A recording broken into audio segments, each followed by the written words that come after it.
parle d'un 28 mètres carrés à Rennes en T1 avec un petit coin de nuit, un petit T1 bis. Je le mets à 750 € et j'ai plus de 40 demandes en 10 heures.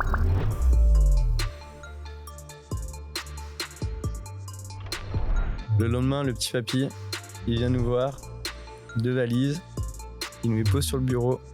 Regardez les terrains, ça c'est que mes terrains. Regardez ce qui est constructible, ce qui ne l'est pas, et on vend.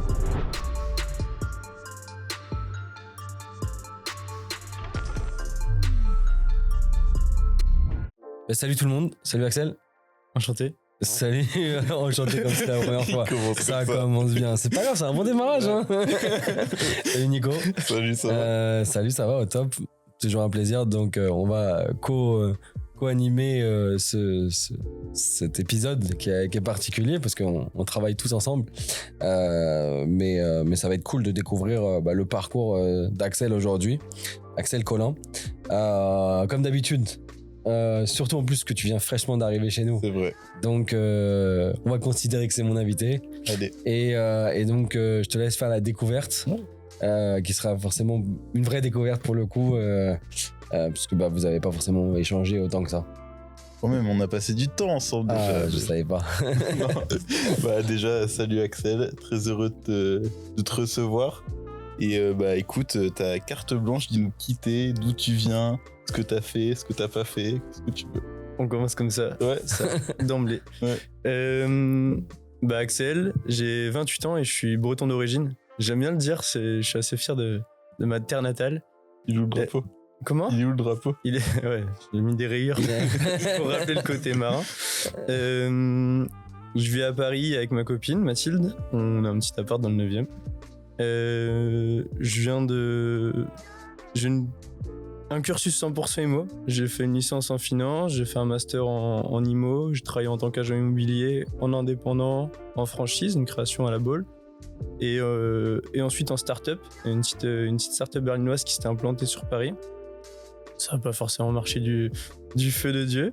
Mais voilà, j'ai bossé dans cette boîte-là, puis j'ai pris la responsabilité de l'équipe commerciale pendant un petit moment. Et puis à l'époque où les fonds voulaient les VC voulaient lever des fonds, ils nationalisaient, ils ont cut la boîte et du coup je me suis retrouvé à devoir virer une partie de l'équipe à 24 ans, 25 ans, donc assez technique, des personnes qui avaient entre 20 et 40 ans. Et à ce moment-là, je me fais chasser par une autre startup d'AppropTech qui fait du clé en main. Donc je bosse, je vais pas les citer, mais j'ai bossé chez eux pendant un petit bout de temps, pendant 1 an et demi, à développer le sud de la France, de Perpignan à Marseille globalement. Ça passait plutôt bien. Mais j'ai eu envie de prendre mon envol et de me retourner à mon premier amour, le métier d'agent immobilier. Et j'étais chez IAD pendant 1 an avant de rencontrer Arthur pour la suite que tu connais déjà. Ça, c'était vraiment pour te parler de moi côté pro. Côté perso, j'aime beaucoup le sport. Stade Rennais oblige. Le foot, la course à pied, le golf. Et puis récemment, j'ai initié Arthur au padel. Depuis hier. Hein. C'est très récent. Ouais. Je sais pas ce que tu veux savoir de moi, les voyages, les animaux, tout ça c'est des passions. Donc, tout ce que tu veux partager. Écoute, je pense que c'est une bonne mise en bouche. J'ai accès sur le pro, mais voilà, il n'y a pas que ça. Non, trop bien. Déjà que de l'IMO. Pourquoi? Comment t'es tombé dans ce monde-là? Là, après ma licence, en fait, j'ai fait une licence en finance qui me voyais pas forcément continuer dedans. Je voyais pas ce que j'allais faire. C'était pas très concret pour moi. Et je suis au grand désarroi de ma mère, j'ai arrêté l'école et je suis allé faire barman à Londres. Okay. À Londres, l'immobilier est assez cher et j'étais en coloc, on était 14, une grosse coloc londonienne. 14. Max 30. Belle maison. Ouais. Ma chambre faisait 8 mètres carrés, c'était 600 pounds, tout allait bien. Ouais. Il y a plein d'anecdotes sur. On pourrait faire un podcast que sur la coloc. Et en fait, il y avait un de mes colocs qui était... Moi, j'étais barman, du coup, il y avait un de mes colocs qui était agent immobilier. J'ai demandé à le suivre deux, trois fois en rendez-vous. Ça m'a semblé être comme une évidence pour moi de faire ça, le côté un peu tchatch. En tout cas, c'est ce que j'imaginais du métier. et avoir un côté plus carré et du temps au bureau, de la négo et tout, je sais pas, ça me plaisait bien. Je suis assez proche de ma sœur, j'ai appelé ma sœur et je lui ai dit ouais, tu me verras pas me faire si, je te verrais trop faire ça. Donc je suis rentré en France et ça m'embêtait par ego peut-être de repartir sur un BTS, donc j'ai enchaîné sur un master directement pour finir ça et je me disais que ça rendrait fier ma mère et que ça clôturait quelque chose et voilà, c'est comme ça que j'ai mis les pieds dedans. Trop bien. Trop bien, et jusqu'ici tout se passe bien dans l'IMO, tu kiffes toujours autant. Ouais, à merveille. Franchement, c'est un monde qui est magnifique, tu peux apprendre chaque jour, tu vas découvrir tous les jours des personnes différentes, peu importe ce que tu fais. J'ai investi aussi un peu à titre perso, pas énorme, j'ai pas des SCI avec des associés dont je connais pas les noms. Mais Pour les gens qui nous écoutent, c'est qu'il y a eu une anecdote off tout à l'heure. Et ça peut arriver d'oublier les codes parts et les. Je vous le souhaite en tout cas. Moi je me souviens très bien. Mais du coup, j'ai acheté mon premier appart avec mon frère. On a acheté un grand 95 mètres carrés à Rennes. Pendant le Covid, on s'ennuyait. Moi, jeu immobilier, c'était terminé, je pouvais rien faire. Lui, pilote, il pouvait rien faire non plus, tout était à l'arrêt. Et en fait, c'est presque pour pas s'ennuyer, parce que je pensais même pas que c'était trop possible, je m'imaginais pas trop passer à l'action à ce moment-là. Et en fait, on en parlait, et puis on a fait une affaire ensemble, et puis ensuite j'en ai fait une deuxième tout seul. Trop bien. T'as dit l'utile à l'agréable pendant le Covid, quoi. Exactement. C'est beau. C'est une coloc, ouais, c'est ça. Avec ton frère. Le premier, c'est une coloc, on a tout fait nous-mêmes et tout, ça nous a pris du temps. Travaux vous-même. Ah ouais, travaux nous-mêmes, 95 mètres carrés. T'imagines l'extraction des gravats, on a tout démoli et tout. On a eu du bol, on était bien entourés. On avait une benne en dessous de l'immeuble, on a pu tout. Ouais, on s'est fait plaisir. Ouais, placo, définir les plans, comment t'optimises pour faire. On voulait faire 5 chambres pour chercher la renta. Il te faut 2 salles de haut, 2 WC et tout. Donc on a tourné l'appart par rapport aux ouvertures et à l'évac des WC pour voir ce qu'on pouvait faire. Donc ouais, le premier c'est une coloc et le deuxième, on a du bol, donc on a un papa très manuel, donc il nous a beaucoup aidé et beaucoup appris, parce que initialement moi je savais même pas monter une tablica, donc ouais, non, on partait de loin, de très loin. Et le deuxième c'est un petit Airbnb. Ok. À Rennes aussi. Et tu m'as raconté il y a une semaine maintenant pourquoi tu l'as mis en Airbnb, est-ce que tu peux raconter? Ouais, bien sûr. En gros, c'est un appart que je l'ai acheté, c'était pas cher. J'allais quitter mon CDI, donc c'était le moment pour moi d'acheter. En vrai, c'était presque j'achetais pas n'importe quoi, mais pas loin. Je voulais m'endetter avant de plus pouvoir le faire. J'ai acheté un bien qui était loué, un DPE un peu pourri, une barre d'immeuble pas ouf devant une voie ferrée. En fait, quand tu regardes sur le papier, il y a aucun voyant vert. Et le seul voyant que je pouvais avoir de très vert, c'était le prix. Et j'ai réussi à vraiment avoir un bon prix. Avec une petite astuce de négo que je vous expliquerai derrière. Le locataire est parti, j'ai refait tous les travaux. J'ai vraiment fait un appart mignon. Et je le mets en annonce sur le Bon Coin.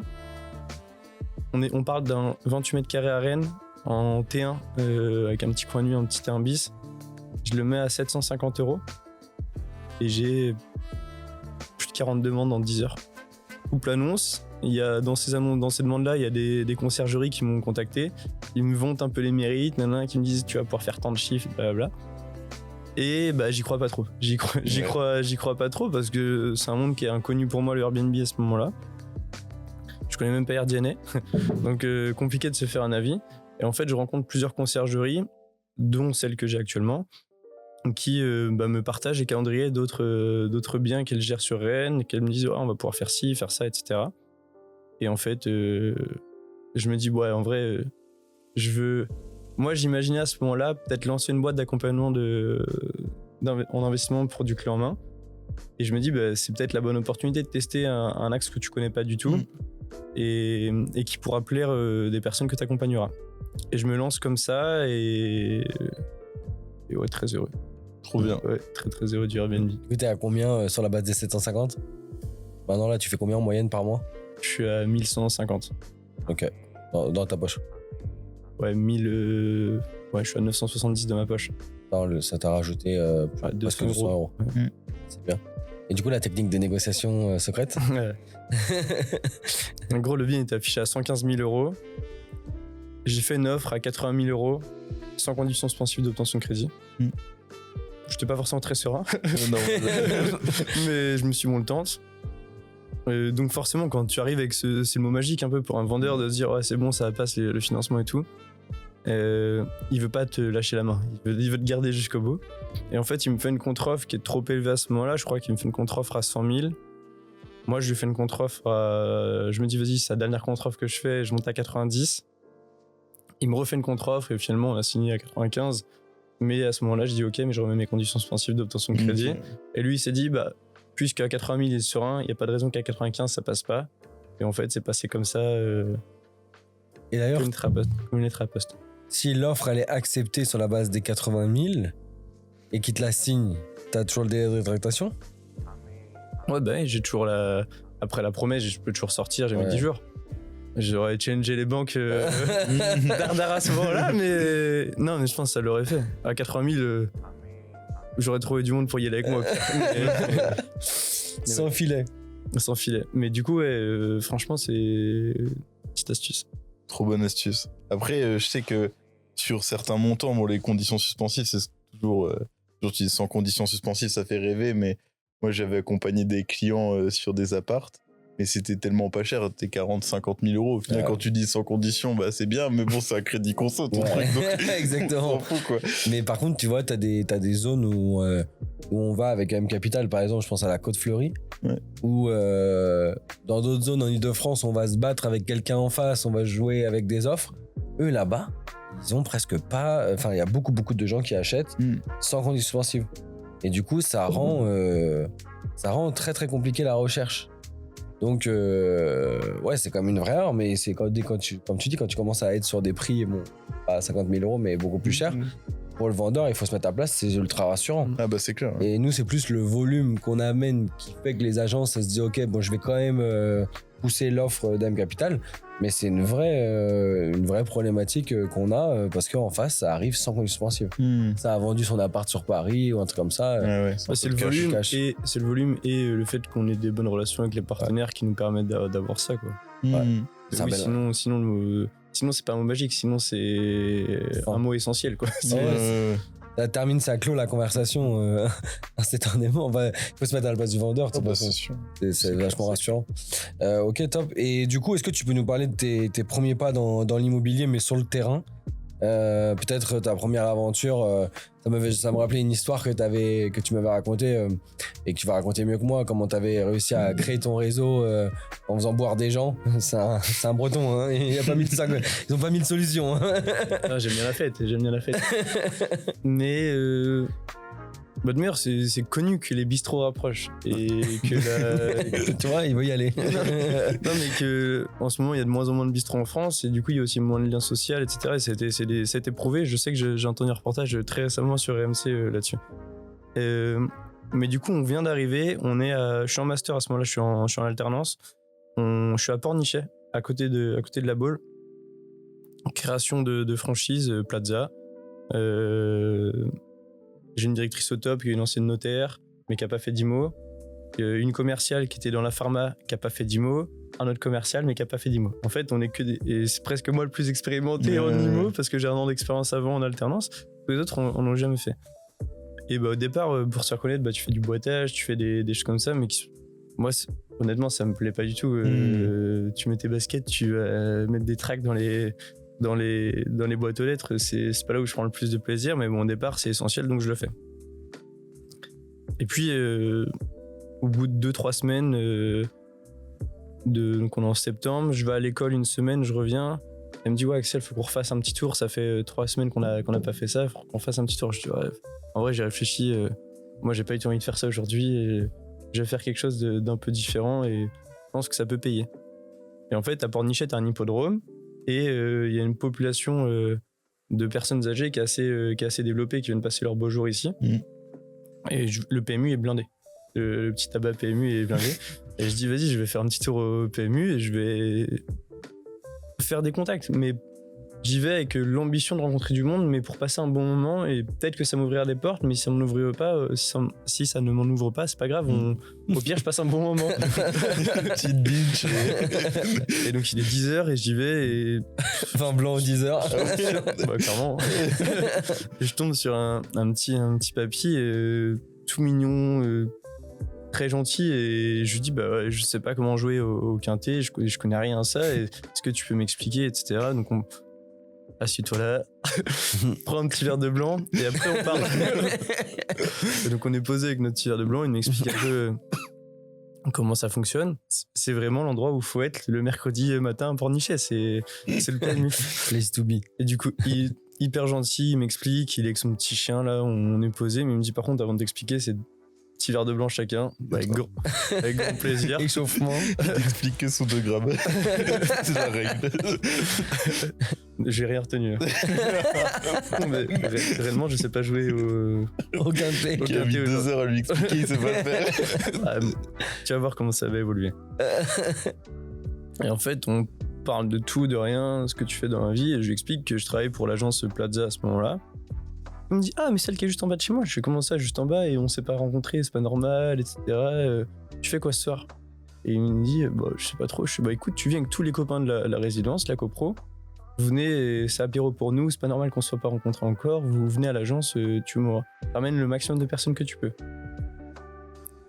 Hyper content vu que tout se passait très bien. Je sais pas tombé comme ça, hein, mais voilà, vu que tout se passait bien, etc. On fait ça. Je rentre à l'agence. Je dis à Stéphanie, la directrice. Ouais, bon bah ce soir il y a une quinzaine de personnes qui débarquent, ils sont tous propriétaires, ils habitent tous en face de notre agence. On va faire j'ai fait la meilleure atelier prospection que du boitage, voilà. Et je dis je vais passer du coup chez le caviste, lui prendre des bouteilles et bah du coup je vais l'inviter parce qu'on le connaît pas. Je passe à l'épicerie, je vais acheter de quoi manger, petite amuse-gueule et tout. Et on l'invite comme vu qu'on le connaît pas. Et puis on va décorer un peu l'agence chez le fleuriste et on l'invite comme ça on le connaît, on fait connaissance. Le soir, on était une vingtaine à l'agence, magnifique, tout se passe très bien, petit apéro des familles, enfin voilà, c'est régal, on passe tous un très très bon moment. Le lendemain, le petit papy, il vient nous voir, 2 valises, il nous les pose sur le bureau. Regardez les terrains, ça c'est que mes terrains. Regardez ce qui est constructible, ce qui ne l'est pas, et on vend. Et en fait, le chiffre d'affaires terminé sur une rencontre au PMU, donc arrêtez de l'histoire. Pas au PMU, bois du vin blanc. Non, mais faut sortir, la moitié de l'histoire. Sur sa zone. C'est quand tu sors, quand tu te forces à aller vers les gens, on te le rend. Hyper intéressant. Et tu continues à essayer de sortir de ta zone comme ça, même chez nous? J'ai pas trop fait l'effort, honnêtement, là, de le faire récemment. Mais je l'ai refait dans d'autres expériences, je l'ai refait. Mais là, c'est vrai que je l'ai pas fait depuis que je suis chez M.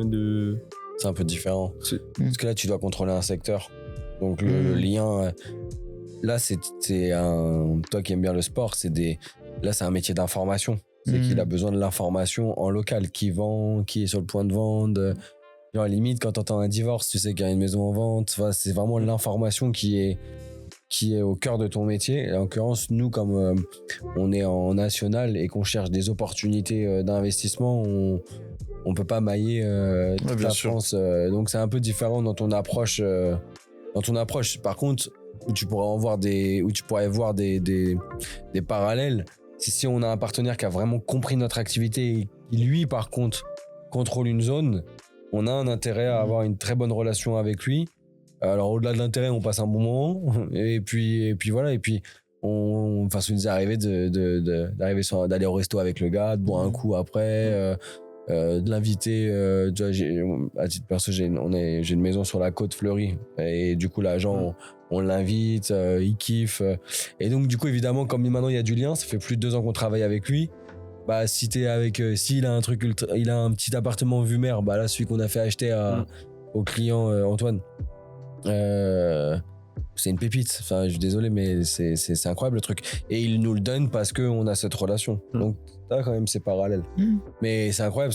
Ce que je disais d'ailleurs, j'ai un oncle qui a commencé l'IMO, qui avait une très très belle boîte de graphisme, un studio de graphisme qui travaillait pour des Havas, pour de boîtes, et il s'est mis dans l'IMO du jour au lendemain. Et lui pareil, il aimait pas le boitage et son boitage, enfin sa prospection, c'était tous les matins il prenait un café dans tous les PMU de la ville. C'était à Orsay dans le 91. Bah, quand je suis passé du coup en indépendant avant de rejoindre AM, tous les matins j'allais boire pas tous les matins mais très régulièrement j'allais boire le café dans des différents cafés autour de mon appart pour essayer de faire nouer des contacts. Un, parce que c'est agréable, et deux, parce que si tu peux en plus choper une petite info qui te met bien, let's go. Hein. En vrai, personnes âgées et commerçants, c'est énorme. Hein. Ils ont énormément d'informations. Le commerçant, il côtoie trop de monde. Souvent, il commence à 10h. Le café il s'est vidé. Entre 9h30 et 10h, tu as le temps de parler un peu avec les commerçants. Tu les revois tous les jours parce que tous les jours, c'est leur habitude de passer au café. Et en vrai, c'est pertinent. Trop bien. Morale de l'histoire, quand tu veux ouvrir une agence, tu ouvres un PMU en même temps. Mais ouais, en vrai, non, c'est surtout de. Je pense que par contre, tu ouvres une agence, c'est d'avoir une bonne relation avec les commerçants du coin. Et même s'il y a d'autres agences qui sont là, de montrer que tu fais partie de la vie de la ville, du quartier. C'est une association des commerçants, voilà, des choses comme ça. T'avances forcément. C'est un métier quand même généraliste. Tout le monde a besoin d'un agent immobilier dans sa vie, en tout cas pour 80-90% des Français. Donc, je pense que t'as cette nécessité quand même. Ouais. Bah même globalement, l'IMO, ça reste énormément de réseaux. C'est développer son réseau, l'entretenir. Carrément. Ça se fait pas tout seul, c'est sûr. Mais je trouve que la démarche est chouette, de creuser la tête pour justement sortir de sa zone et tenter de nouvelles choses qui pourraient développer ton réseau. Ouais. Je trouve ça chouette. Ouais, carrément.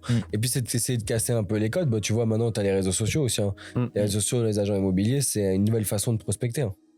T'en avais fait un peu, toi? Ouais, mais tout seul, en vrai, je suis pas un crack en réseau. Je suis un crack en domaine, mais pas en réseau, pas en vidéo, pas en. Tu vois, ça c'était un peu. J'étais pas forcément hyper à l'aise avec ça. Mais c'est évident qu'il faut le faire. Vous avez vu la meuf sur Bordeaux, là, qui arrache tout. Carrément, maintenant, elle a percé partout en France alors qu'elle vend que sur Bordeaux. D'ailleurs, c'est un gars qui est venu filmer une fois ici, qui la gère sur les réseaux. J'ai oublié son nom, c'est une blonde. Une dame qui doit avoir 45, 50. J'espère que je l'ai pas vieilli. J'espère que je l'ai Elle est pour le podcast comme ça. Elle va me tirer dessus. En plus, elle a une vraie communauté. Et elle a percé. Mais quand je te dis elle a percé, c'est incroyable. Et là, Bordeaux Immobilier de Prestige, direct, c'est une évidence. Et elle fait une visite vraiment sympa. Après, c'est vraiment très très beau, honnêtement, de ce qu'elle vend. Mais elle a percé sur les réseaux. Comme les réseaux, c'est un truc de ouf. Quand j'étais au sein du réseau IAD, un mec qui était restaurateur, qui a forcément un gros réseau de base, un restaurateur, voilà. Il passe à l'IMO, 15 000 conseillers à peu près chez IAD, il intègre directement le top 10. Le mec avait jamais fait d'immobilier de sa vie. Et là, il se maintient dans le top, donc en vrai, c'était pas que de la chance qui s'enchaînait pendant un an. Le mec est bon, quoi. Donc, gros réseau. Énorme réseau. Ouais. Ouais, mais il faut savoir le travailler, il faut savoir l'entretenir. Même si t'es un très bon réseau et que t'es une pourrie en tant qu'agent, t'as beau avoir un réseau. Il faut être un bosseur. Non, donc c'est. Ok, trop bien. Donc, tu reprends un moment, tu disais dans ton parcours le rôle d'agent qui t'avait manqué en travaillant chez un concurrent. Qu'est-ce qui fait que tu arrêtes à nouveau et que tu rejoins M? Alors, c'était pas du tout évident, ce choix-là. Et c'était pas voulu. Je marchais bien en tant qu'agent. Honnêtement, j'étais vraiment content des chiffres que je sortais. Le sujet, c'est se lever tous les matins pour bosser tout seul, sans avoir un cadre bien défini. Toute la journée, t'es tout seul, tu peux pas partager et tes points de frustration ou tes réussites. Enfin, tu peux les partager, mais à ta copine, à tes colocs et tout, à tes potes, c'est cool, mais t'es pas des personnes qui sont avec toi sur le champ de bataille, entre guillemets, tu vois, en train qui comprennent parfaitement ce que t'es en train de vivre. Et en vrai, pour moi, c'était un gros point de frustration de pas avoir ça. Et quand on se rencontre avec Arthur, Arthur cherchait pas à recruter. Moi, je cherchais pas à être recruté. On doit se rencontrer pendant une demi-heure, on parle pendant 2 heures et et puis derrière même, on continue à discuter toute la semaine. On se rend compte que y a un enjeu qui est sympa, il y a une ambition qui est commune, il y a des valeurs qui sont vraiment très proches et ça faisait sens quoi de bifurquer à ce moment-là.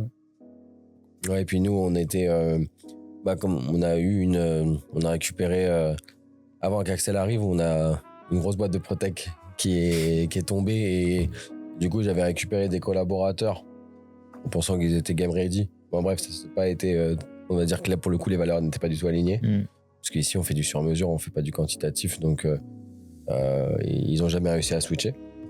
Et donc du coup c'était fou parce que j'ai quand même recruté 7 personnes de là-bas. Et donc il y avait une personne qui était responsable du pôle immobilier, et donc quand on décide d'arrêter la collaboration, je me retrouve moi en tant que responsable du pôle immobilier. C'est-à-dire que c'est quand même des gros pas en arrière. Je suis plus dirigeant là, je suis à l'immobilier.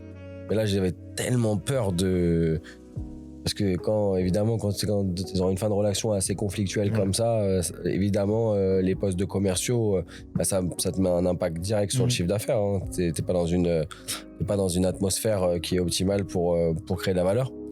Donc c'est vrai qu'à ce moment-là, quand j'ai repris, on a bien performé, mais j'ai vu aussi les limites que la boîte progresse et avance. Et c'est la rencontre qu'on a eue avec Axel. Je me suis dit, ok, c'était pas forcément prévu. Comme je l'ai dit tout à l'heure à la table, je venais de me prendre un bon apprentissage en tant que dirigeant, honnêtement. Ça a été assez désagréable à vivre.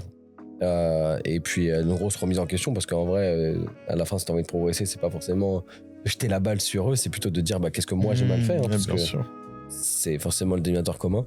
Mais voilà, et du coup, un peu comme ça s'est fait avec toi, de conversation, de fil en aiguille, ça s'est fait comme ça. Et puis là, du coup, ça nous permet que Axel développe le pôle immobilier et que moi, je reprenne ma place de dirigeant pour que le navire il aille plus loin. Donc voilà, mais je vais pas spoiler et dire pourquoi moi j'ai voulu qu'Axel vienne ici, plus toi, Axel, qu'est-ce qui a fait que pour avoir connu de l'agence, connu une boîte de protect mais reste dans l'investissement clé en main, qu'est-ce qui a fait, donc on a compris, c'est joueur d'équipe, et ça je peux que valider qu'Axel est un joueur d'équipe. Et ça c'est top, surtout dans un milieu un peu commercial / sharky, très centré sur ses performances individuelles. Donc ça pour moi c'était ultra important. Mais qu'est-ce qui a fait que toi t'as envie de venir ici, et qu'est-ce qui fait que ça te drive, tu vois? En vrai, le premier échange qu'on a eu avec toi et Guillaume, c'était trop bien. Tu m'as montré les présentations que t'es fournies aux clients. Vous voyez à quel point ça allait dans le détail et que c'était vraiment transparent. Même le fait de te voir sur le terrain, ça montrait que t'es aussi impliqué, et que c'est aussi, moi je prends ça comme un signal positif. Je suis venu 2 jours au bureau avant de commencer à travailler pour la boîte, pour être sûr justement que je voulais évoluer dans cet environnement-là, et que cet environnement-là me plaisait. Et cet environnement, c'est de la bienveillance, c'est de l'ambition, c'est tu vois qu'il y a un esprit d'équipe, il y a l'envie vraiment de se creuser la tête pour trouver une solution adaptée aux clients, la plus adaptée possible. Et du coup, on est vraiment sur du sur-mesure. Moi, j'avais arrêté ma précédente expérience parce que j'avais le sentiment qu'on allait chercher que du studio, que du T1 ou que du T2 à Marseille, et qu'on vendait tout le même produit sans chercher à s'intéresser au projet du client. Et j'étais pas forcément à l'aise ou pas forcément aligné avec ça. Alors que là, je rentre le soir, j'ai le sentiment du devoir accompli. Je suis hyper heureux si je me regarde dans une glace en me disant je sais que ce qu'on vend, c'est bien. J'irai pas forcément sur tous les projets qu'on vend, évidemment, mais les projets qu'on présente aux clients à ce moment-là, c'est le plus adapté par rapport à sa situation. Bien sûr. Et voilà, je pense que ça répond bien à ta question. D'ailleurs, c'est intéressant parce que moi, encore une fois, je sais comment tu le fais, mais dans ton parcours professionnel, là aujourd'hui, d'être dans une boîte qui fait du clé en main, mais du très personnalisé, est-ce que tu peux me parler de la découverte du client ici, de ces moments d'échange que tu as, parce que comme tu le sais, on fait du très très personnalisé, donc est-ce que tu veux me parler de ces c'est limite un entretien de médecin généraliste, quoi. Les gens, ils te donnent toute leur vie et voilà. Mais je n'en dis pas plus, tu peux me parler de ça? Mais je me confie autant à eux qu'ils se confient à moi. La présentation qu'on a fait, je suis peut-être plus complet encore avec les clients. Non, mais ouais, je pense que c'est hyper important de comprendre qui on a en face de nous pour pouvoir le servir de la meilleure façon possible. Et on a des clients qui nous font confiance, on n'est pas en train de leur faire acheter n'importe quoi, c'est un endettement sur 20-25 ans. Parfois, c'est des personnes qui n'ont jamais acheté de leur vie. Et moi, je leur dis, je veux être juste le premier pavé d'un grand chemin. Et si le deuxième pavé, il est encore avec AM Capital, je suis le plus heureux du monde. S'il est sans nous, mais qu'on vous a transmis des connaissances et que vous avez appris, compris, bah, c'est déjà magnifique. Et du coup, le premier rendez-vous, une fois qu'il y a un mandat de recherche qui est signé, j'aime bien repasser du temps avec le client et passer 1 heure avec lui au téléphone. Ça varie évidemment selon les profils. Parfois, c'est complètement dans tous les sens. Parfois, c'est très cadré. Mais on passe 1 heure qui se divise en 4 grands moments. Le premier, c'est on se présente et eux et moi. Ça prend du temps de vraiment comprendre quels sont ce qu'ils ont pu faire avant en immobilier ou ce qu'ils font dans la vie et essayer de trouver des parallèles à ça. Ensuite, on va plutôt vraiment foncer sur et affiner les critères de recherche. Il y en a qui sont très vagues, il y en a c'est vraiment très précis. Je veux pas de rez-de-chaussée, pas de dernier étage, parce que des déformations professionnelles, des choses comme ça. Et tu essaies de comprendre le fin mot de l'histoire. Ensuite, c'est une phase où je vais plutôt leur un temps de questions-réponses, vraiment pour qu'il n'y ait pas de doute, que tout soit le plus limpide pour eux, qu'ils soient à l'aise avec le projet. Je dis toujours que je veux que les clients soient à l'aise. C'est bien beau de viser de la rentabilité, mais la seule rentabilité qui compte, c'est celle avec laquelle on est à l'aise. On peut me vendre du 20% à Perpignan, un quartier Saint-Jacques, je serais pas à l'aise, donc j'irai pas. Je préfère avoir beaucoup moins et être serein. Et ensuite, je représente la suite du process. Donc ouais, c'est un rendez-vous qui est important. Normalement, à l'issue du rendez-vous, ils n'ont pas de questions sur l'IMO, sur le fonctionnement d'AM Capital. Les questions, elles vont venir au fur et à mesure quand on va leur faire des présentations d'opportunités. Mais non, normalement, tout est bien cadré pour que, encore une fois, ils soient sereins et ils aient les informations nécessaires. Il y a des questions ? Non, mais moi, je l'ai vu faire. C'est vrai que c'est très complet et je trouve que en tant qu'investisseur, c'est ultra rassurant de voir déjà qu'on parle avec quelqu'un qui a investi, qui est ton cas, et qui se livre, comme tu disais, autant que l'investisseur lui-même. C'est vraiment, c'est pas que toi qui prends de l'info, quoi. T'en donnes aussi, t'as légitime ta position, et en plus, bah, ça fait un échange qui est toujours enrichissant pour les deux côtés. Donc non, j'ai pas de questions, mais je valide. Bravo. Et d'ailleurs, c'est intéressant parce que tu as travaillé pour une boîte de Protec qui faisait la même chose que nous, mais différemment. C'est-à-dire qu'ils vendaient des petites surfaces et qu'on était plus sur du mass market avec une volumétrie bien plus importante que la nôtre, mais des plus petits projets. Derrière, tu réfléchissais avec un pote pour monter une boîte de clés en main. Et derrière, tu finis chez nous c'est complètement à l'opposé de ces boîtes pour lesquelles tu travaillais. Toi, t'aurais positionné ta boîte comment ? C'était quoi vos plans quand vous avez réfléchi avec ton pote ? Parce que en vrai, moi, en tant qu'entrepreneur, je trouve pas que ce que fait ces boîtes est débile. C'est-à-dire aller dans quelques villes en France, se concentrer sur du T1, du T2. Alors oui, c'est pas passionnant pour les gens qui y travaillent. C'est sûr et certain, nous, on travaille sur des trucs tellement complexes qu'on est, je sais pas combien de cerveaux dessus. On doit appeler 1000 experts pour arriver à le présenter aux clients. Voilà, en termes de rentabilité, tu peux dire que tu pourrais arriver à voilà. Mais bon, encore une fois, on n'a pas les mêmes clients qu'eux et on fait un métier qui est différent.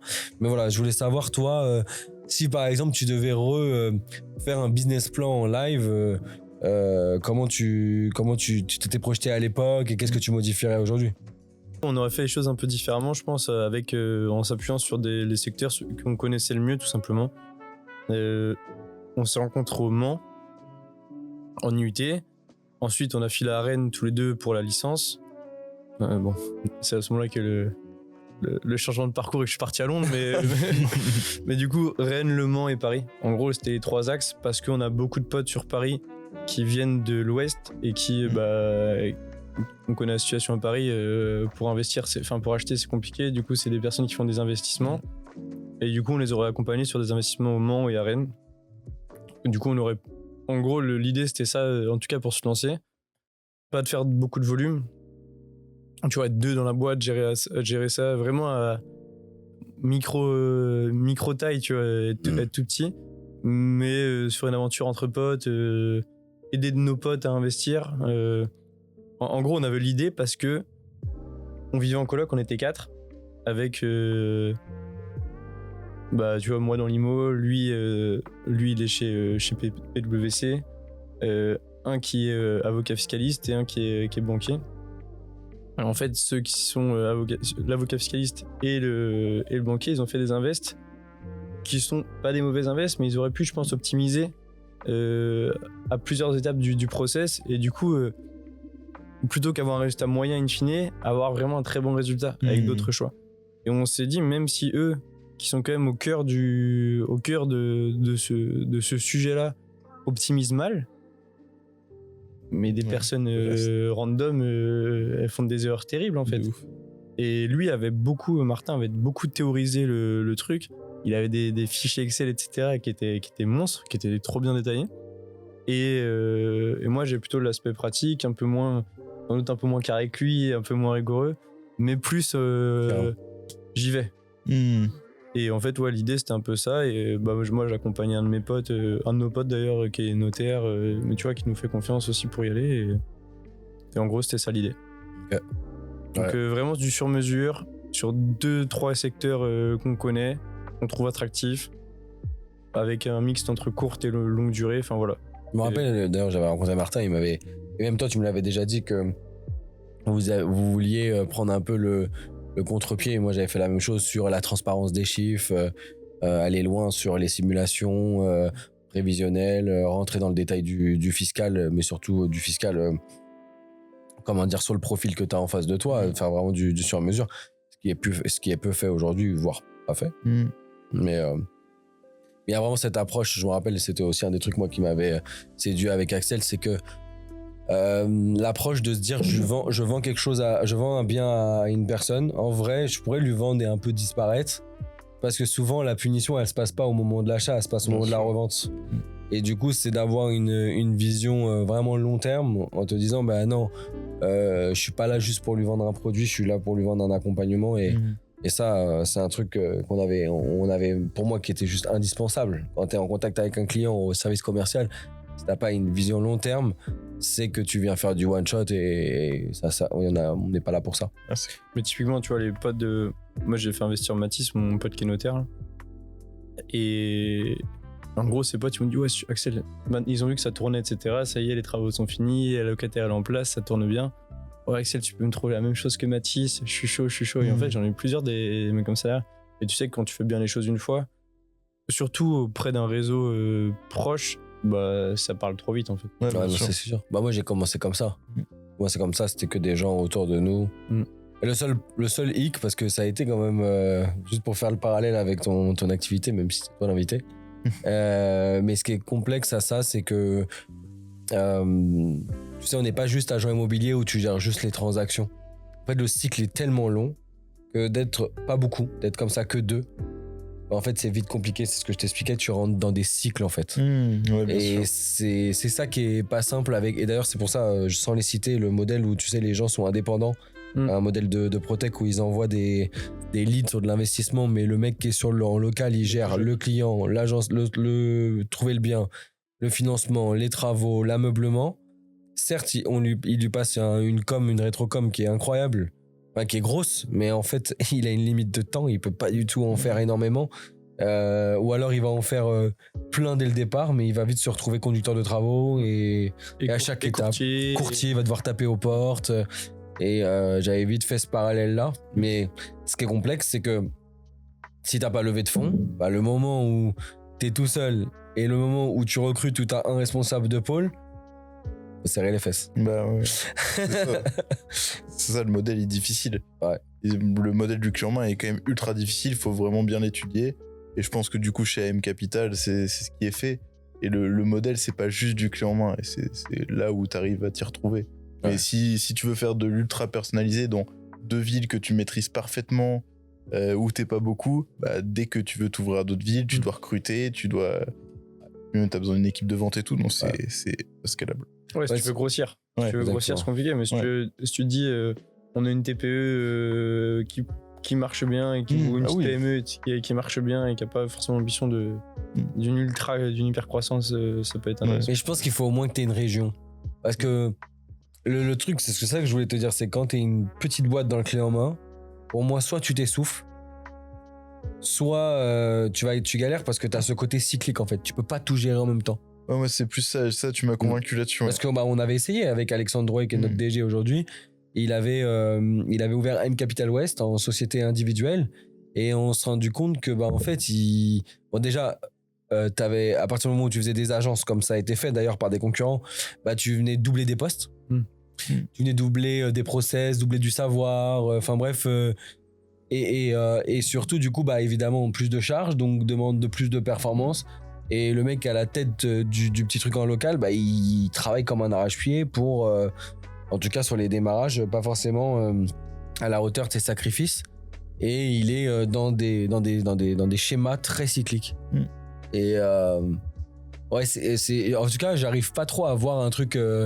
J'arrive pas à le voir. J'ai pas réussi à voir autrement.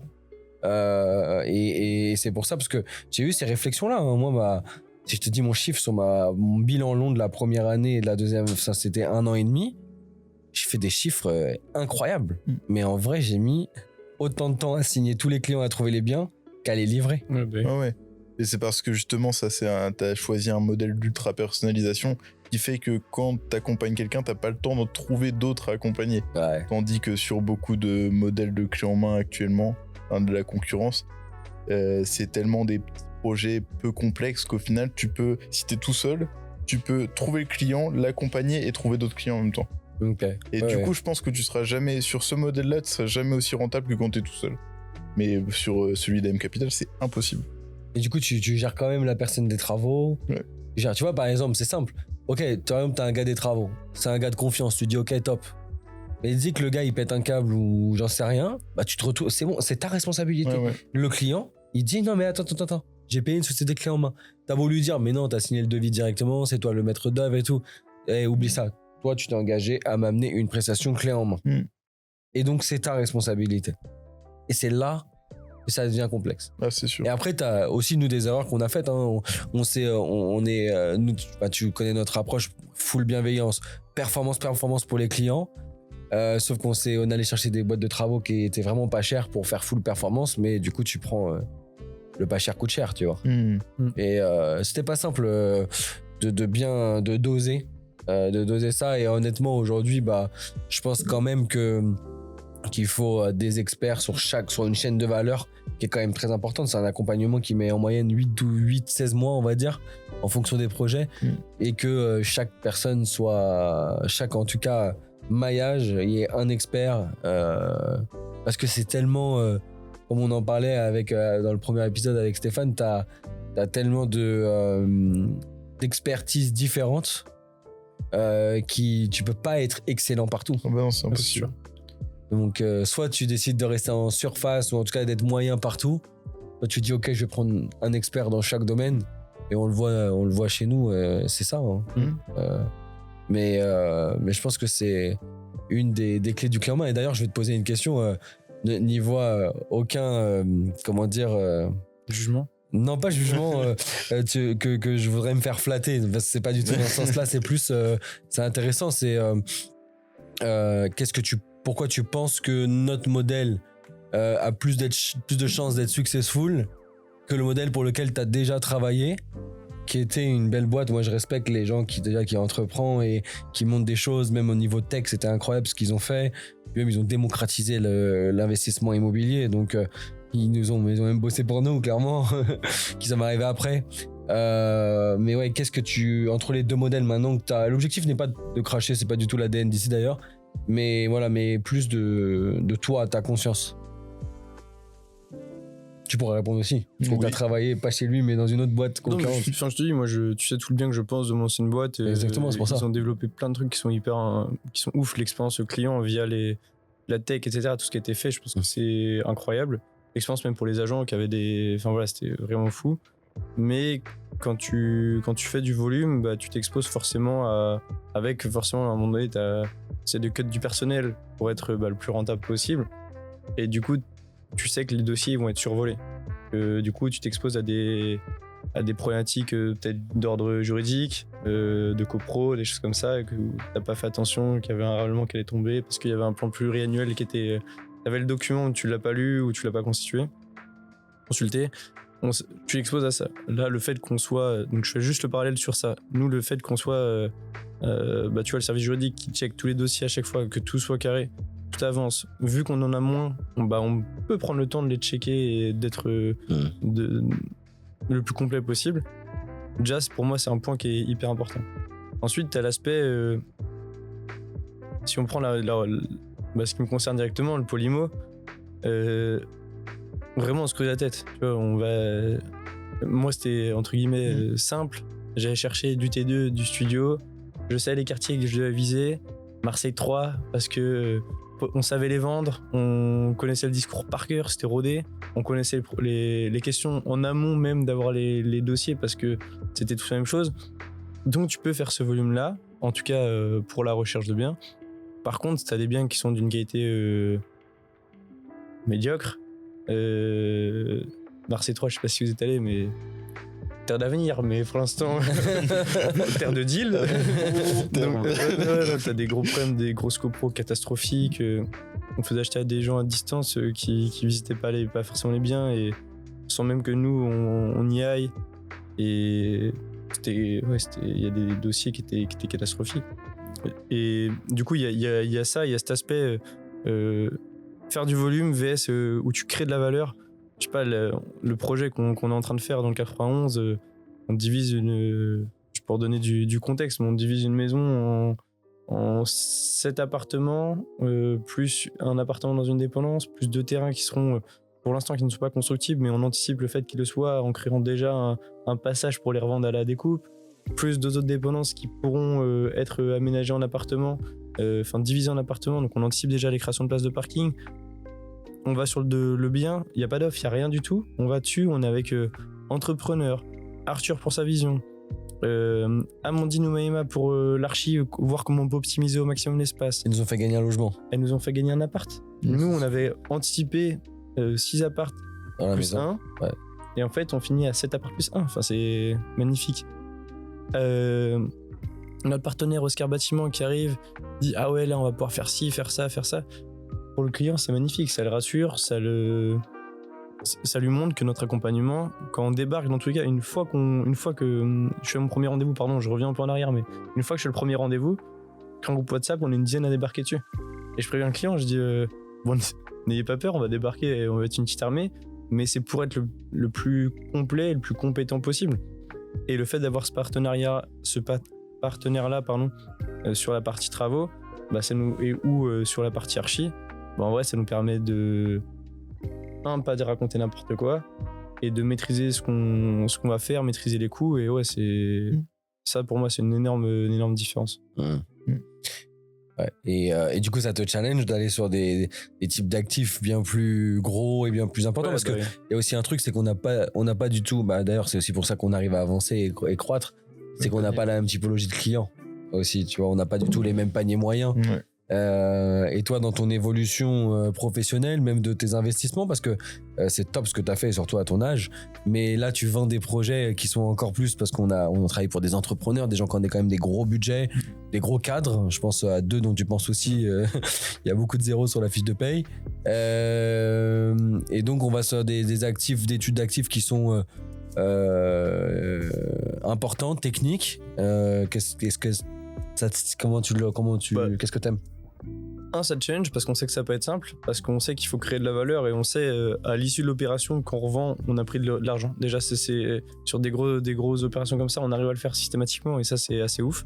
Et aussi assez unique pour du clé en main, du coup, parce que t'as quand même un accompagnement où tu payes des honoraires. Le fait que tu sois déjà rentable day one, c'est unique. Ouais, c'est clair. Mais ça renforce la valeur, et les clients le comprennent parfaitement. Il faut se creuser la tête pour réussir, mais du coup ça t'amène tellement de compétences et tellement de connaissances. des divisions que j'en avais jamais vu de ma vie, tu vois, avant de venir. Donc c'est intéressant. Je savais même pas comment il fallait s'y prendre. J'avais une vague idée, mais là c'est très concret. On peut très bien faire des dossiers. Un petit studio à Carcassonne et un immeuble à la frontière suisse. Voilà, et frontière suisse, typiquement, j'étais à même de dire, oh là, on va faire ci, on va faire ça. La vision était, ça y est, tout était carré. Je maîtrisais les termes de la division. Donc, ça m'amène de la compétence, ça m'amène de la connaissance, ça m'amène des types d'exploitation qui sont variés. Et c'est aussi plaisant au travail de se dire, de pas se dire tous les jours, oh, je vais faire la même chose, je vais chercher un T2 à Marseille 3 ou un studio à Marseille 3. Là, je peux très bien voir, c'est simple, hein, ce matin, j'étais sur un immeuble à Niort, un immeuble à Poitiers, un petit appart pour faire une petite love room sur la côte fleurie, un local commercial en région parisienne. Et c'est trop bien. Et un petit appart à Chartres. Et c'est hyper varié, c'est hyper intéressant et c'est stimulant. Ouais. Et ce qui est intéressant, c'est que nous, on analyse des produits à distance sur la base. Après, on se déplace, mais au début, on nous envoie des biens, on les prospecte, on active notre réseau. On a nos façons de développer notre réseau off-market. Mais il t'envoie le bien, il faut être capable de l'analyser à distance. T'as les bons agents et les mauvais agents. J'espère que je ferai pas la mauvaise blague du bon chasseur et du mauvais chasseur. mais voilà, t'as les deux en vrai. Et la réalité, c'est que Axel, par contre, même si quand il est arrivé, il y avait peut-être pas encore ces connaissances-là, mais par contre, il était capable d'analyser un prix au mètre carré, un prix locatif, la vie de la copropriété, le secteur, le potentiel, étudier la démographie, voilà, toute cette analyse là. Donc en fait pour nous, tu vois, avec Alexandre on fait quand même pas mal de marchands de biens, donc la division on en fait pas mal, on en faisait évidemment beaucoup dans la boîte, donc le service juridique ils ont l'habitude de le faire, les archis aussi. Ça a été assez facile d'implémenter ça avec Axel. Et puis, comme je sortais de mon petit bisutage de ce que je vous ai parlé, sans les citer, je suis resté à Limo au début pour Axel. Et je pense que ça a été bien pour lui parce que j'ai pu lui transmettre, j'ai pu en tout cas lui partager, moi, ma façon d'aborder, d'approcher. Et puis, tu as les compétences, les connaissances de tes expériences passées qui ont pu me permettre de comprendre directement. Tu vas montrer des cas concrets, des cas pratiques. Et là, tu fais comment ? C'est bête, mais le premier jour où... je crois que tu l'as pas eu. Ouais, il l'a pas eu. D'accord. Mais pourtant, c'est trop intéressant. Faut que tu fasses pour le nouveau qui arrive lundi. Ouais, t'inquiète pas, c'est prévu. Quand t'arrives dans la boîte, tu passes un temps avec Amandine et Goumaïma. Et en gros, t'as un plan. Et comment t'optimises au mieux ce plan-là ? Et quel logement tu crées, les porteurs, les évacuations, mais on en a des bien compliqués. Là, je pense à un local à Nanterre avec un gros mur porteur au milieu, les toilettes que d'un côté, tu peux pas aller à gauche, il y a pas de cave en dessous. Pas simple. Et du coup, moi j'ai eu ça le premier jour exercice. Tu fais attends, je suis noté ou l'entretien est terminé normalement. Ah là, je vais pas rester longtemps finalement. Et non, mais c'est trop intéressant parce que ça te permet de comprendre, même quand t'as pas été directement confronté à ça, de te dire ah ouais, mais en fait j'ai pas pensé à mon évac, j'ai pas pensé à mon ouverture, j'ai pas pensé au mur porteur, j'ai ma colonne technique, je la mets où ? Et ça te force à avoir cette vision-là. C'est sûr. Mais et en vrai, pour moi, c'est aussi une des plus grosses qualités que nos chasseurs doivent avoir. Alors, ils ont toujours à dispo les archis. Ils sont 2, 3, ils sont 5 en interne, bientôt 6. Mais avant d'appeler l'archi tous les jours, on peut l'appeler toutes les minutes, quoi. L'objectif d'un consultant chez nous immobilier, c'est qu'il ait la capacité aussi de se projeter dans les espaces. Quand on achète des choses, des biens qui sont... Alors, il y a du mètre carré, hein. Mais il faut arriver à réfléchir, nombre d'ouvertures, là je peux créer un escalier extérieur, j'appelle l'urbanisme, qu'est-ce que le PLU me demande. Enfin, il faut quand même, avant d'aller chercher les différents experts sur le coût de l'escalier, on va demander à la société de bâtiment ou la faisabilité des archis, il faut quand même avoir une bonne vision. Vision des espaces. Quand je rentre dans un bien, je suis capable de voir le bien sans les murs, avec mes yeux. Où sont les évacuations, où sont les ouvrants. Arthur, il te fait un T3 dans le studio, là. Ouais, Bah, ça m'étonne pas du tout. Ouais, j'avoue, moi je force un peu. Mais non, j'optimise. C'est bien. Optimiser, c'est important. J'optimise. Je suis un grand fan des locaux commerciaux. Et du coup, ouais, bah, j'ai acheté un PMU, pas pour y boire un verre de vin blanc ni pour faire un quintet, mais pour en faire 4 studios thématiques. Ok. Et c'est une petite bombe atomique. C'est une petite bombe atomique. Et les locaux commerciaux, j'aime bien. Et du coup, bah, évidemment, on en fait aussi ici. Changement de sous-destination. Et ça performe de manière très costaud. Ah, c'est chouette ça. Donc voilà, ok, cool. C'est important, dans ce podcast, c'est Invest in You et on peut interpréter le nom de plein de manières. On va accueillir des entrepreneurs, des investisseurs, des salariés, mais qui ont une vision de l'investissement et surtout les manières d'arriver à leurs objectifs. Et le développement personnel, c'est un truc que je trouve cool, qui est intéressant. Alors, chacun à son niveau. D'ailleurs, on a accueilli un ami qui est mon mentor dans l'immobilier, qui m'a moi mis le pied à l'étrier et on a eu une conversation avec Nicolas où Nicolas a dit moi je me suis pas du tout encore intéressé au développement personnel et je pense intéressant pour toi. Peut-être que même ça t'a donné envie de mettre ton nez dedans. Oh, de ouf. Est-ce que toi t'as déjà regardé, est-ce que t'es déjà intéressé à ça? Non, en fait, pas du tout. Pas du tout. On est deux. On va let's pas go. passer ensemble. Mais je sais que tu lis, t'écoutes la radio pas mal. Ouais, mais j'axe pas là-dessus. Mes lectures sont pas forcément sur ces thématiques-là, les podcasts non plus. Non, c'est... Je sais pas si j'ai pas senti le besoin et même si je pense que c'est pas un besoin, je pense qu'il faut le faire. Mais non, j'ai pas accès pour l'instant. C'est marrant. Parce qu'on se connaît plus qu'avec Nicolas ça fait longtemps qu'on travaille ensemble.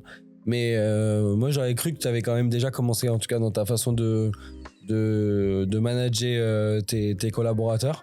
Dans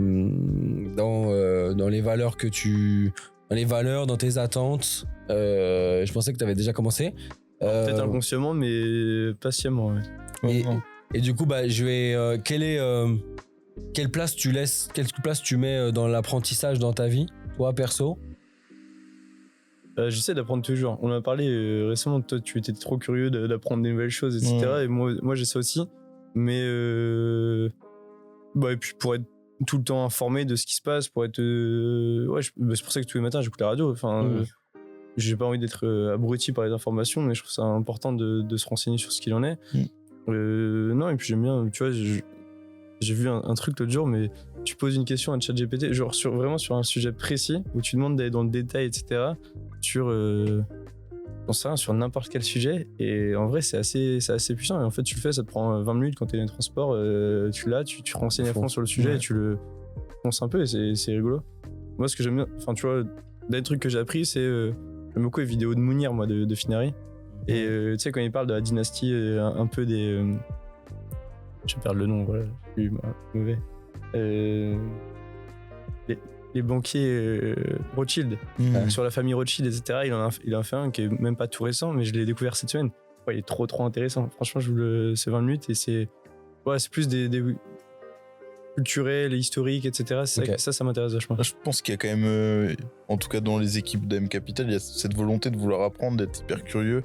Peut-être pas, on n'est pas au point de faire du développement personnel notre priorité, mais je pense qu'il y a cette volonté de tout le monde de s'améliorer un peu tous les jours.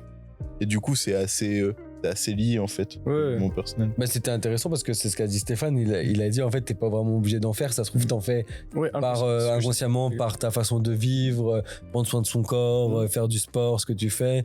Et en vrai, t'es déjà tu te respectes toi-même et tu fais attention à que ton esprit soit sain. En fait, t'es déjà dans cette démarche-là, mais c'est juste que tu dis pas forcément. Ouais, tu peux le pousser davantage, c'est sûr, et de manière vraiment cadrée. Mais moi, c'est pas très cadré. Et ok, super. Et pour rester dans ta façon de gérer, mais plus sur le côté, on va dire émotion, esprit. Comment tu gères la compétition au sein de ton pôle?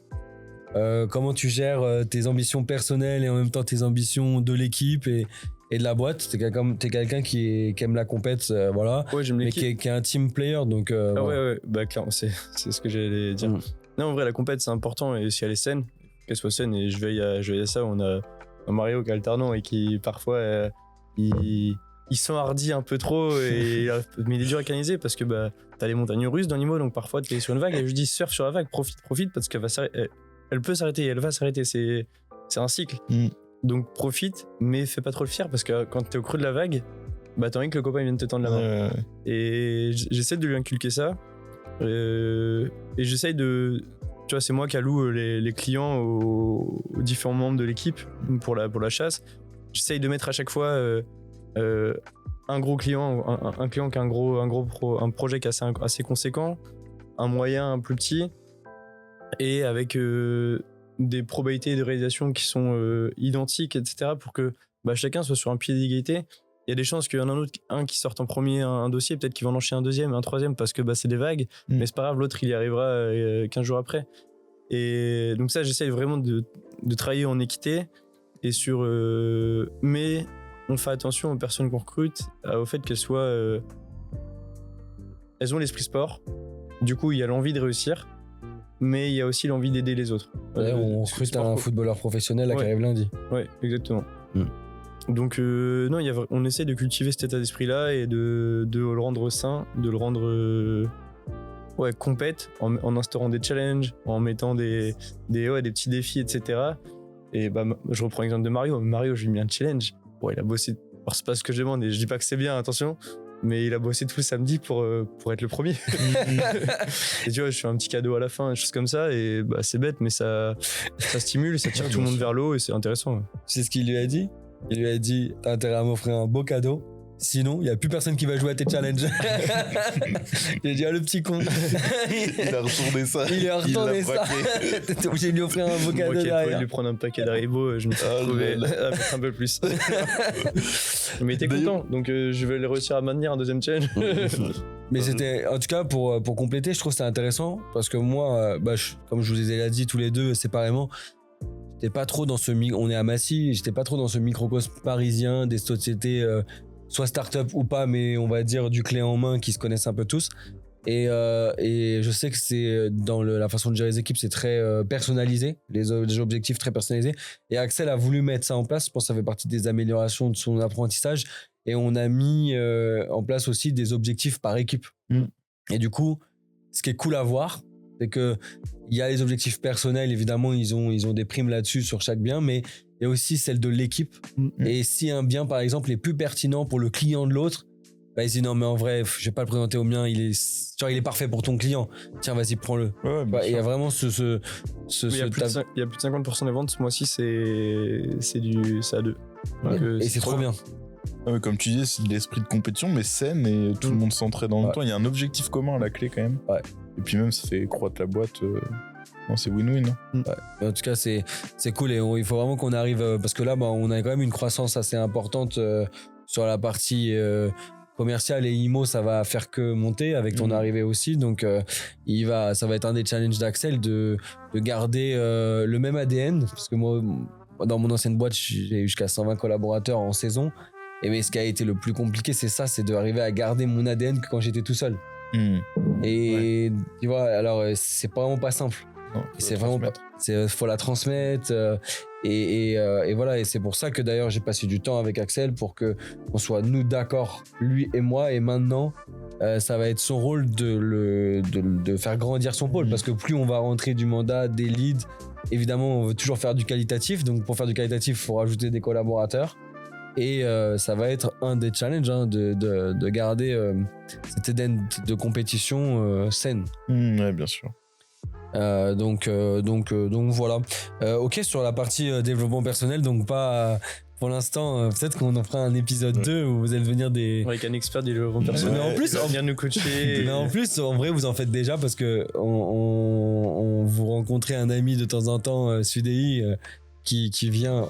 Mario et Sudei, on en parle à chaque podcast pour l'instant. Ouais, c'est vrai.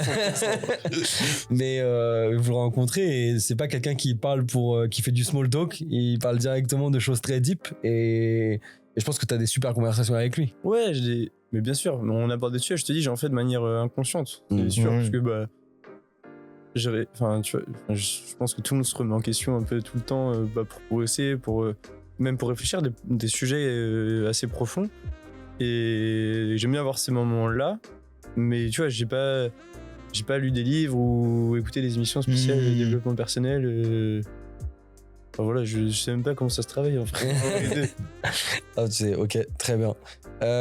C'est quoi ton prochain investissement? Intéressant. Je suis en Avec ta SCI. Je suis en pleine hésitation. Avec les SCI avec lesquels je connais même pas le nom de mes associés. Non. Ça va vous arriver. Regardez, c'est juste l'écart d'âge. C'est à quel âge? 28. À quel âge? 29. 33. C'est une question de temps. Alzheimer à 33 ans, Ouais, c'est tôt. Non, bah. Je vais aller chercher société.com, j'ai regardé le nombre de SCI là. Hyper, c'était depuis 11 ou 13, un truc comme ça. Honnêtement, il y a tellement de projets qui m'intéressent et il va falloir en faire plusieurs d'un coup parce que c'est trop dur de choisir. Quand je vois des divisions qui sont incroyables et qui génèrent. Limite, tu peux réussir à ressortir. Un salaire. Non, mais tu vois, tu peux te mettre très bien rapidement. Des types d'exploitation que je connaissais pas, tu vois, les love rooms, etc. Moi, j'avais en tête les love rooms un peu dégueux, rouge, noir, cuir, qui me font pas du tout rêver. Et... Tu peux pas la montrer au poulet rôti le dimanche à ta mère, quoi. Regarde ce que j'ai fait, maman. Et quand j'entendais que ça marchait bien, ça le vend en poupe, bah, quand tu connais pas, tu te dis, bah attends. Je suis pas sûr, moi, je n'irai pas là-dedans. Pas envie de faire le ménage. C'est clair. Mais ça, tu vois, ça peut être intéressant. Du coup, plutôt suite balnéo haut de gamme, bien mieux présenté. Locaux commerciaux, ça m'intéresse. Enfin voilà, il y a plein d'idées. Il faut juste réussir à les aligner, réussir à dresser, à tracer le chemin et puis ensuite avancer. Ok, top. Si tu devais, on va terminer sur cette question. Si tu devais tout recommencer demain, tu ferais quoi de différent? Là, il veut pas faire de défense, mais je lui force à en faire du coup. Ouais. C'est chaud. Vas-y, recommence ta vie. On m'a là. dit, ouais, Axel, c'est tranquille. Il y a des haribots. Je me suis charmé par le sucre. Attends, mais comment ça de tout recommencer? Ton talon d'Achille. Comment ça de tout recommencer? Bah, professionnellement, ou je sais pas moi, si tu devais refaire quelque chose de différent, qu'est-ce que tu ferais de différent? Je pense que je me serais lancé à mon compte avant. Pour me tromper, pour apprendre, pour oser, pour... Ouais, je pense que j'aurais fait ça. J'aurais bien aimé lancer l'activité avec un pote lié à l'IMO, forcément. Ouais, je dirais ça. Ok. Et t'aurais pas été pour le Stade Rennais, t'aurais changé. Non, ça c'est... Arrête, bon. Ça ça c'est... Il y a un cœur là, il est rouge, il est noir, ça c'est... Non, ça c'est... Bah, le LOSC c'est rouge aussi. Oui, mais... Non, hors de question. Ça donne vie. Ok, top. Bah écoute, en tout cas, merci. Merci pour le temps que tu nous as alloué. Je pense qu'on te reverra soit sur cette chaîne, soit sur la chaîne directement d'AM Capital pour parler peut-être plus spécifique sur des typologies de biens ou même avec des clients, hein, parce que l'objectif c'est aussi d'avoir des témoignages de clients de comment ils ont vécu leur investissement. Donc je pense que là on pourra faire un co-host. On a 4 micros, donc on pourra complètement le faire.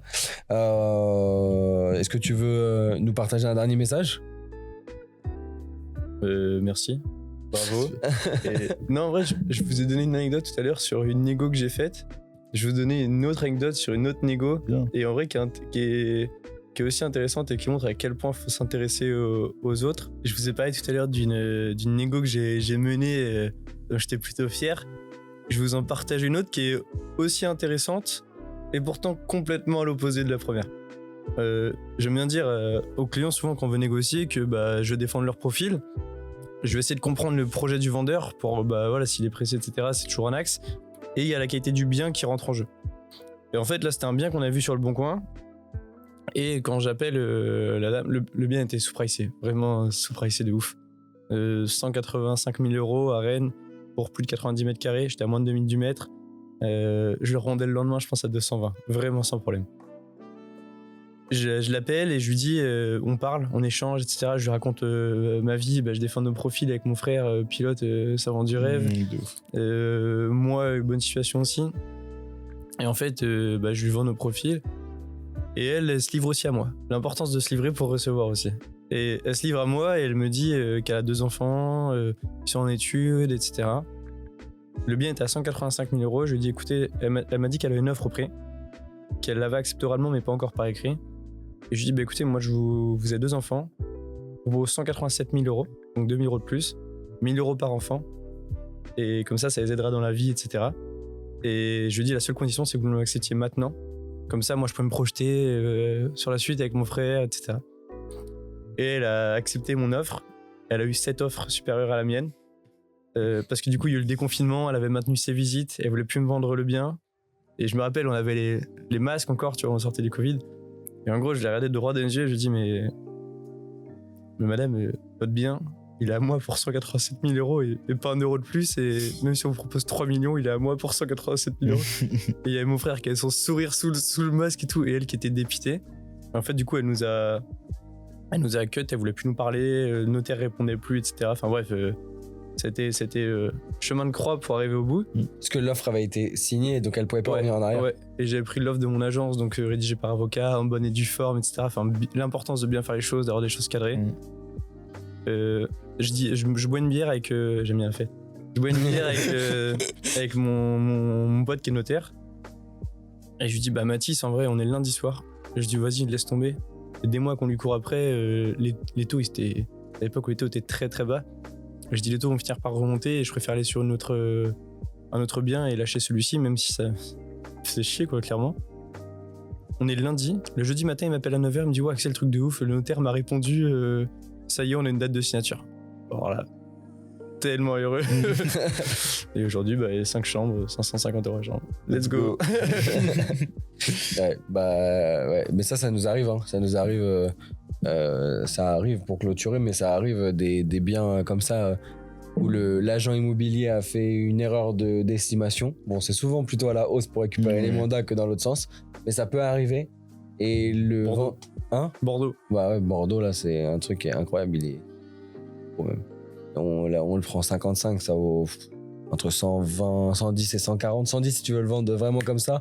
Et on en achète pour des clients à 140 tout le temps. Donc voilà. Mais en tout cas, quand la personne elle a signé l'offre, il peut pas revenir. Il a signé l'offre d'achat. Que c'est contre-signé, elle peut pas revenir en arrière. Nous, on peut sortir, mais le vendeur, il peut pas revenir en arrière. Et on peut faire valoir notre droit à ce moment-là. Hein. C'est relou, c'est du temps, c'est des procédures, etc. Faut voir si t'as envie de les mener, mais ouais, t'es dans ton droit.